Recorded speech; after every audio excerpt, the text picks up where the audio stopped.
ألا بذكر الله تطمئن القلوب.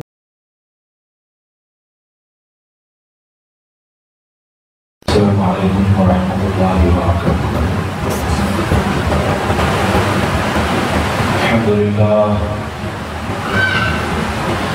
الحمد لله نحمده ونستعينه ونستغفره ونؤمن به ونتوكل عليه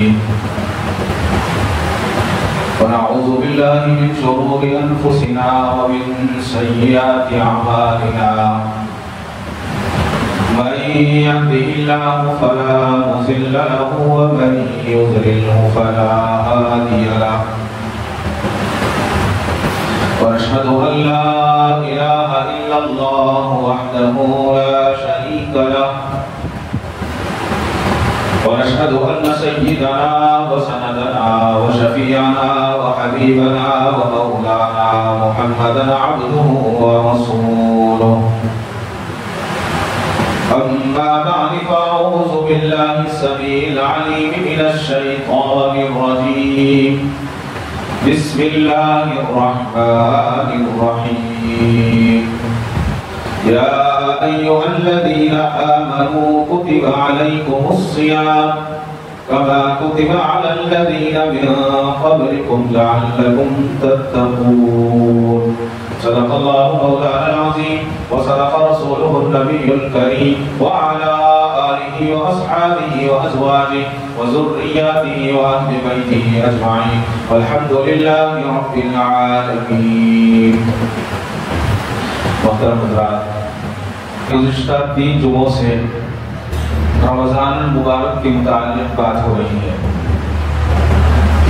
رمضان المبارک اللہ تعالیٰ نے صرف اور صرف مسلمانوں کو عطا فرمایا. اللہ تعالیٰ کا کتنا بڑا احسان ہے، کرم ہے کہ اللہ نے ہمیں انسان بنایا، دنیا کے اندر بڑی طاقتور چیزیں بنائی، انسان سے زیادہ طاقت رکھنے والی چیزیں بنائی، جس میں ہاتھی ہے، شیر ہے، مچھلی ہے اور دیگر چیزیں ہیں، دوسری مخلوقات ہیں. لیکن اللہ تعالیٰ نے اشرف المخلوق صرف انسان کو بنایا، اور انسان کو بنانے کے ساتھ ساتھ ان تمام چیزوں پر انسان نے قابو پا لیا. چاہے وہ زمین ہو اس پر قابو پایا، آسمان ہے اس پر قابو پایا، چرند ہے اس پر قابو پایا، پرند ہے اس پر قابو پایا، پانی ہے اس پر قابو پایا، آگ ہے آگ پر قابو پایا. یہ اللہ کا بہت بڑا احسان ہے کہ اس نے ہمیں امت محمدیہ میں پیدا فرما کر رمضان المبارک کی بہترین ساعتیں، بہترین برکتیں ہمیں اللہ تعالیٰ نے عطا فرمائی ہیں. لیکن شاعر نے بہت اچھی بات کہی ہے، صبح ہوتی ہے اور شام ہوتی ہے، صبح ہوتی ہے اور شام ہوتی ہے، عمر یوں ہی تمام ہوتی ہے. یعنی رمضان مبارک کا مہینہ آتا ہے اور پھر چلا جاتا ہے، اسی طرح سے دوسری ساعتیں آتی ہیں اور چلی جاتی ہیں. اب حقیقت یہ ہے کہ صبح کا پتہ نہیں چلتا، شام کا پتہ نہیں چلتا. آج ایسا ہو گیا ہے کہ گھنٹے لمحوں میں گزرنے لگے ہیں، مہینے دنوں میں گزرنے لگے ہیں، اور سال ایسا لگتا ہے کہ چند ہفتے پہلے سال آیا تھا اور دوسرا سال آ گیا ہے. اس کی وجہ کیا ہے؟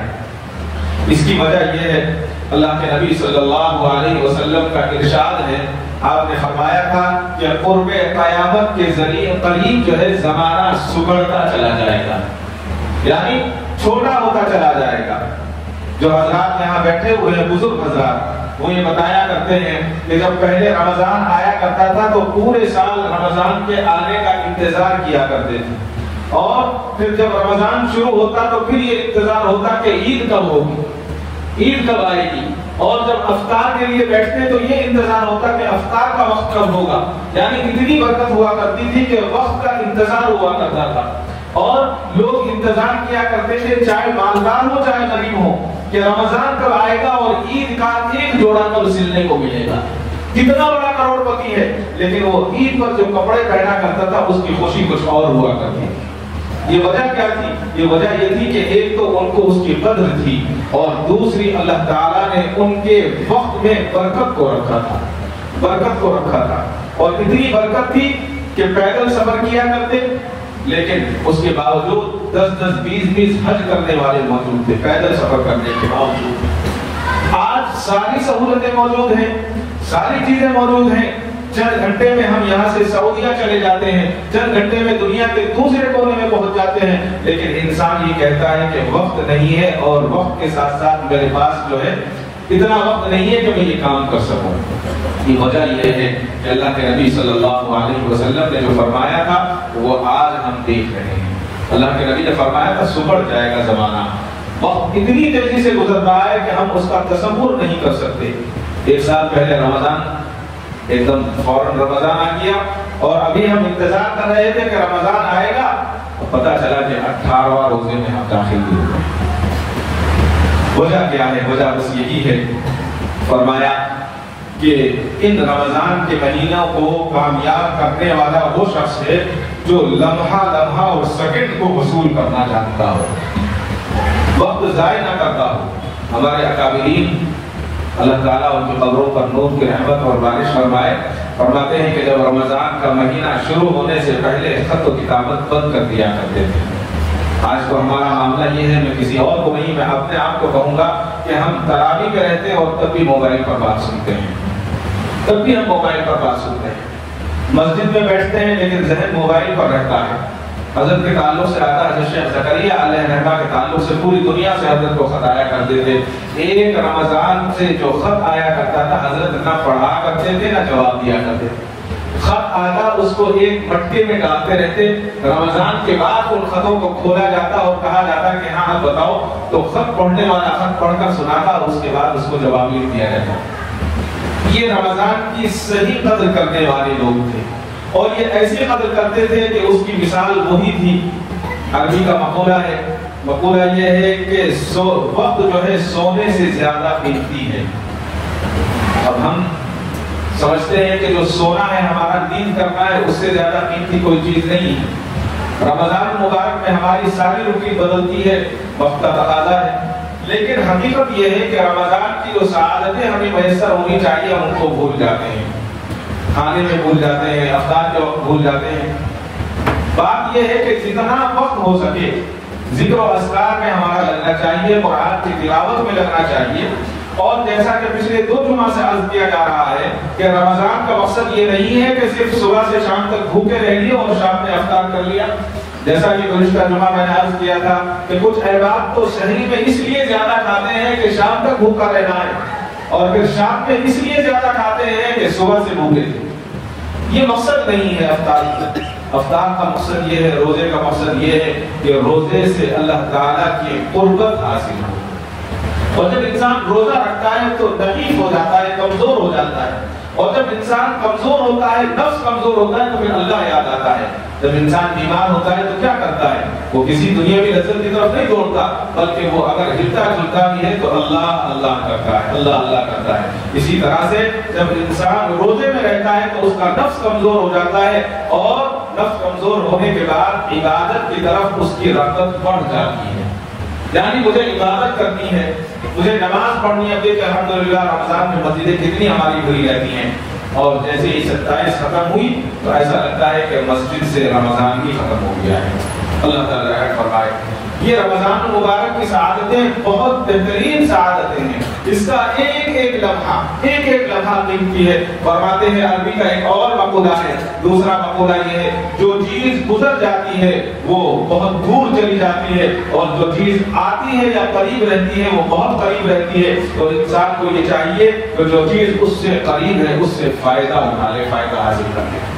دنیا کے اندر ہر چیز کی مزہ ہے۔ مثال کے طور پر آج میرے پاس کپڑے نہیں ہیں، کل میں اچھا کپڑا پہن سکتا ہوں۔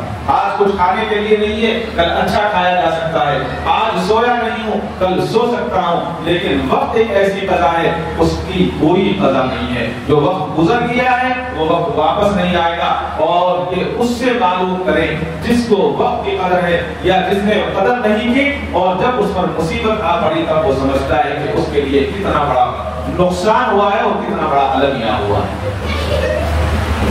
بہت سارے بچے ایسے ہوتے ہیں جو اپنے والدین کے فرمانبردار نہیں ہوتے، اور جب ان کا انتقال ہو جاتا ہے وہ روتے ہیں اور کہتے ہیں کہ کاش ہم اپنے والدین کی خدمت کر لیتے، اپنی ماں کی خدمت کر لیتے، اپنے باپ کی خدمت کر لیتے۔ اب بتائیے، نہ تو اس کے والد آ سکتے ہیں، نہ اس کی ماں آ سکتی ہے، اور نہ وہ وقت آ سکتا ہے۔ کئی سال پہلے ہمارے یہیں پر ایک صاحبہ کا انتقال ہوا، تو ان کے صاحبزادے نے تعزیت کے لیے ان کے گھر گیا، انتقال کے آدھا ایک گھنٹے کے بعد تو وہ رونے لگے، چیخیں مار مار کر رو رہے ہیں۔ میں نے کہا کیا ہوا؟ کہنے لگے میری دنیا بھی چلی گئی، آخرت بھی چلی گئی، چیخیں مار رہے ہیں۔ میں نے کہا کہ بکواس بند کرو، جب تمہاری ماں موجود تھی تمہیں بلایا کرتی تھی، جب تو تم نہیں آتے تھے، اب تم چیخ مارنے سے کیا فائدہ ہوگا؟ کوئی فائدہ نہیں ہے۔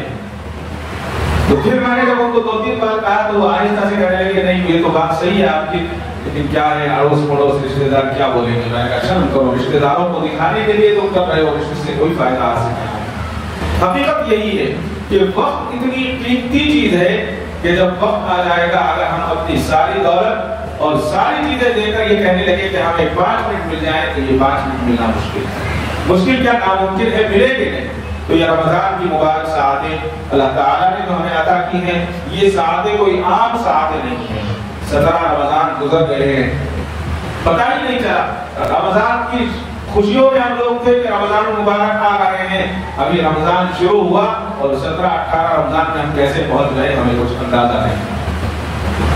اس لیے کہ ہم نے حقیقت یہ ہے کہ رمضان کی قدر نہیں کی۔ اگر ہم رمضان کی قدر کرتے تو اللہ تبارک و تعالی ہمارے رمضان میں برکتیں عطا فرماتے ہیں۔ رمضان کیا ہے؟ رمضان ایک عظیم نعمت ہے اللہ کی، اور یہ نعمت ایسی ہے کہ اس نعمت کے اندر اللہ تعالیٰ نے لال چھپا رکھے ہیں، موتی چھپا رکھے ہیں، اس کے اندر ہیرے اور جواہرات چھپا رکھے ہیں۔ اب آدمی کے اندر جتنا ضعف ہے، آدمی کے اندر جتنی طاقت ہے، وہ اتنا اس کو سمیٹ لیتا ہے، اور جب طاقت نہیں ہے تو وہ اس کو سمیٹ نہیں سکتا۔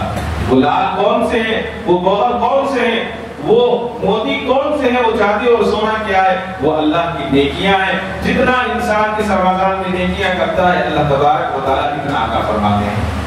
اللہ کے نبی صلی اللہ علیہ وسلم رمضان المبارک کی تیاری رمضان کے 2 مہینے پہلے سے کیا کرتے تھے، رجب اور شعبان سے کیا کرتے تھے، اور آپ فرمایا کرتے تھے، اللہ سے دعا کیا کرتے تھے کہ اے اللہ، اللہم بارک لنا فی رجب و شعبان وبلغنا رمضان، اے اللہ ہمارے لیے رجب و شعبان میں برکت دے اور ہمیں رمضان المبارک تک پہنچا دے۔ معلوم یہ ہوا کہ پہلے سے تیاری اگر کی جاتی ہے تو اس کا فائدہ حاصل ہوتا ہے۔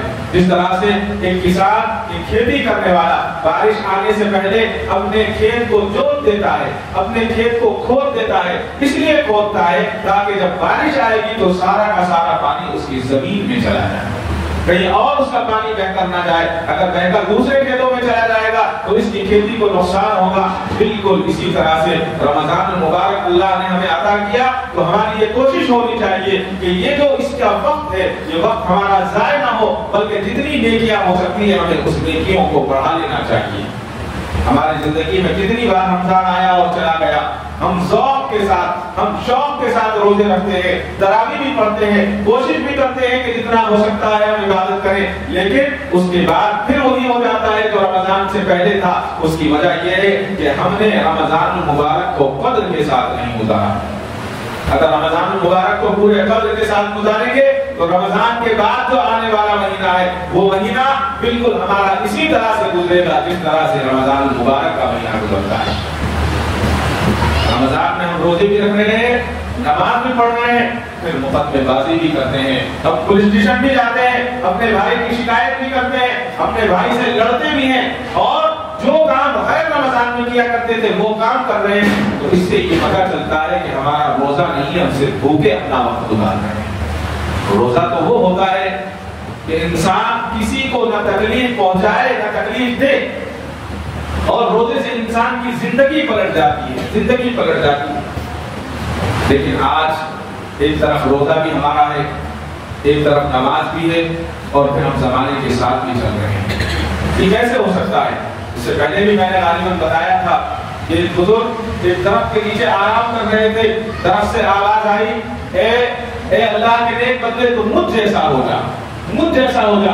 ان بزرگ نے اس درخت سے پوچھا کہ تو اپنے جیسا مجھے کیوں بنانا چاہتا ہے؟ تو درخت کہتا ہے کیا تم میری خوبیوں کو نہیں جانتے؟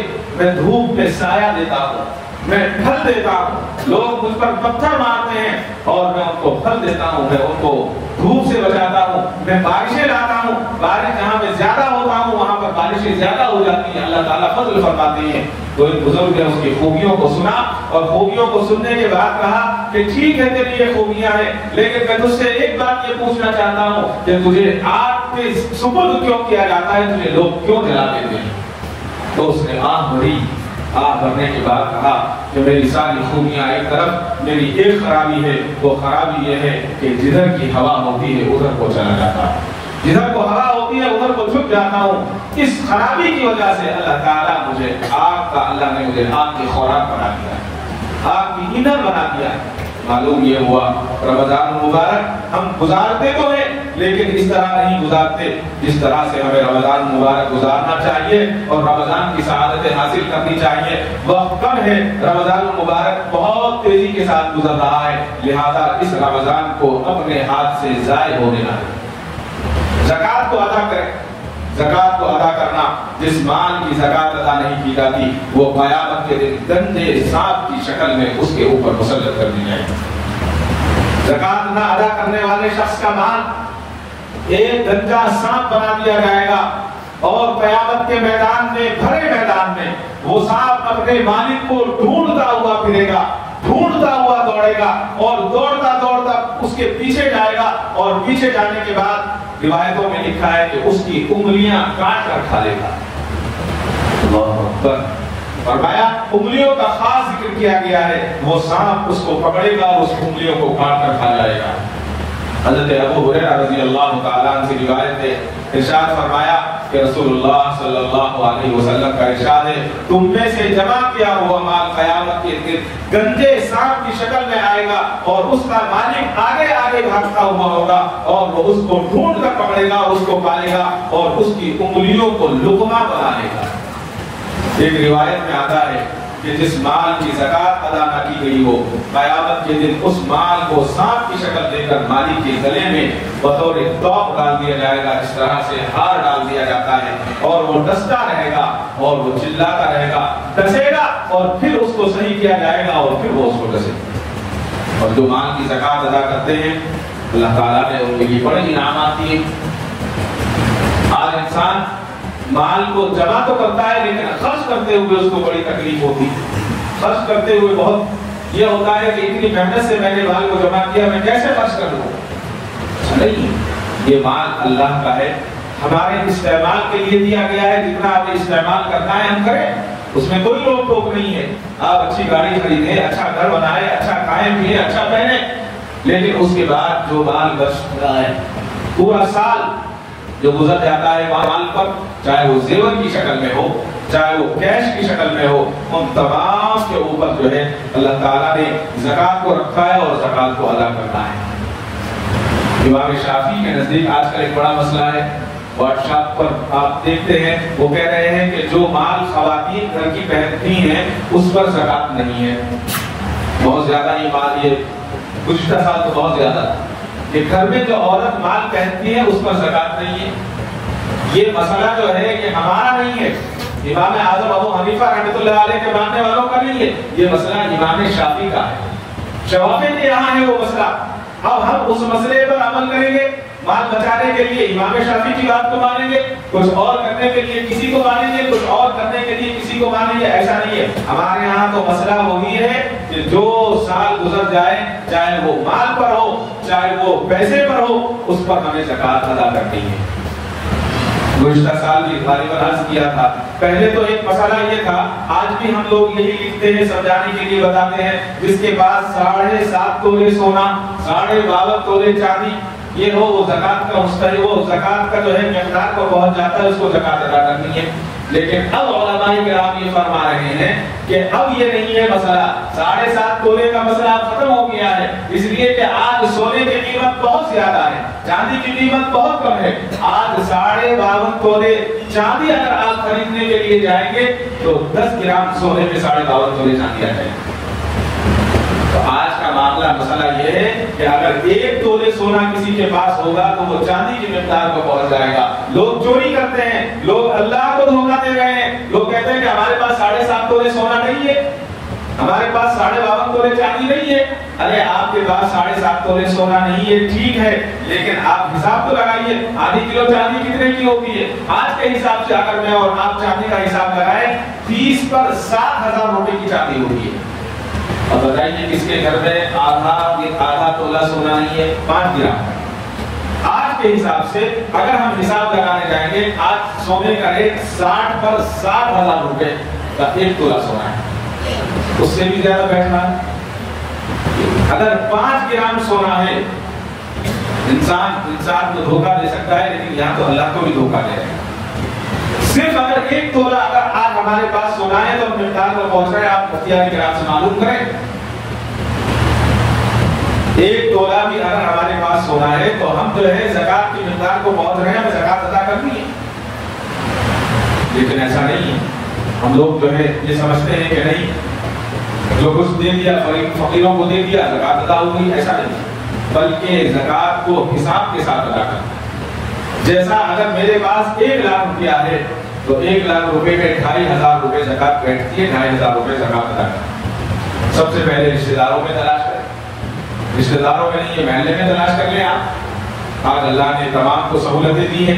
اگر وہ بھی نہیں ہے تو پھر کسی ایسے مدرسے میں جہاں پر کھانا کھلایا جاتا ہے بچوں کو, وہاں پر دیں. کسی غریب بچی کی شادی بھی کروا سکتے ہیں, کوئی مسئلہ نہیں. کوئی بیمار ہے اسپتال میں ہے, اس کے پاس پیسے نہیں ہے, خاموشی کے ساتھ اس کو دے. اس کو یہ نہ کہیں, اس کا دل نہ توڑے کہ میں تمہیں زکات کے پیسے دے رہا ہوں. اس کو کہنے کی ضرورت نہیں ہے. کوئی مستحق ہے, علاج کے لیے ضرورت ہے, پیسے دے دے, اس کا علاج کرا دے, اللہ تعالیٰ تمہیں اجر عطا فرمائیں گے. اور آج آپ نے صحیح زکات دی ہے. جب ہم صحیح زکات دینے والے ہوں گے تو اللہ تبارک و تعالیٰ اس زکات کو اتنا بڑھائے گا اس مال کو کہ اگلے سال وہ مال ڈبل ہو جائے گا. بہت سارے احباب ہیں, آپ ان کو دیکھیے کہ جو لوگ صحیح زکات کو ادا کرتے ہیں ان کا مال اللہ نے خوب بڑھایا, اور جب زکات کو انہوں نے روک لیا تو وہ آج نقصان میں ہو گئے. بنگلور میں ایک صاحب تھے, ان کے بارے میں پتا چلا کہ وہ سالانہ جو ہے تقریباً 2010 میں انہوں نے خود والد صاحب سے بتایا کہ اس سال میں نے 7 کروڑ روپے زکات ادا کی. اللہ اکبر. اللہ تعالیٰ نے اللہ نے ان کو اتنا مال دیا کہ 1 سال میں انہوں نے زکات کے پیسے 7 کروڑ روپے ادا کیے. اور ادا کرنے کے بعد ان کے دل میں ایک وسوسہ پیدا ہوا کہ یہ 7 کروڑ روپے میں کیوں دوں, غریبوں کو کیوں دوں, کیوں نہ میں اس سے کوئی کام کر لوں. دل میں خرابی پیدا ہوئی, اور خرابی پیدا ہونے کے بعد انہوں نے زکات کو روک لیا. اگلے سال زکات دینی بند کر دی. اس کے بعد 3 سال گزرے. 3 سال کے بعد یہ نوبت آ گئی جس کی 7 کروڑ روپے زکات نکلتی تھی, وہ 5 کروڑ روپے مانگنے کے لیے لون کے لیے بینک گھوم رہا تھا, اسے لون نہیں ملا. اس لیے کہ اس نے یہ سمجھا کہ یہ سارا مال میرا ہے, یہ میں نے کمایا ہے. بھائی ٹھیک ہے تم نے کمایا ہے, لیکن دینے والی ذات کس کی ہے؟ یہ اللہ کی ذات ہے, یہ اللہ کی ذات. اللہ تعالیٰ جس کو چاہے دیتے ہیں اور جس سے چاہے لے لیتے ہیں.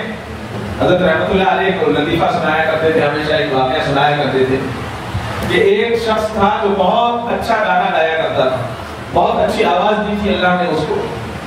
تو وہ تھا اندھا. اس کے بعد جو ہے اندھا تھا اور نام اس کا دولت تھا. تو بادشاہ کے یہاں ایک بار پتا چلا بادشاہ کو کہ بہت اچھا گانے والا کوئی آدمی ہے. تو اس کو بادشاہ نے کہا کہ اس کو بلا کر لایا جائے. وہ آئے اور میں اس کا گانا سننا چاہتا ہوں. تو دربار میں آیا, اپنی سارنگی لایا, اور سارنگی لانے کے بعد اس نے بہت اچھا گایا وہاں پر. بادشاہ بڑا خوش ہوا, اور خوش ہونے کے بعد بادشاہ نے دیکھا کہ گانا تو بہت اچھا گایا ہے لیکن یہ اندھا بھی ہے. تو بادشاہ نے اس کو چھیڑتے ہوئے کہا کہ ارے بھائی تمہارا نام کیا ہے؟ انہوں نے کہا کہ دولت. کہ دولت ہے اور اندھی ہے. تو بادشاہ جو تھا جنگ کے اندر جنگ لڑتے لڑتے وہ زخمی ہو کر اس کا پیر کٹ گیا تھا بادشاہ. تو یہ بہت ذلیل بھی تھا, اندھا ضرور تھا. تو اس نے کہا کہ حضور پناہ جات کے امان چاہتا ہوں, دولت ہے نام, اندھا ہے اسی لیے لنگڑے کے گھر آیا ہے. اگر پتا ہوگا کہ بادشاہ اگر اندھا نہ ہوتا تو لنگڑے کے گھر کبھی نہیں آتا تھا. بادشاہ لگا تھا, بات سمجھ میں آ گئی. کہ لنگڑے کے گھر دولت کیوں آئی؟ اندھی تھی اس لیے آ گئی۔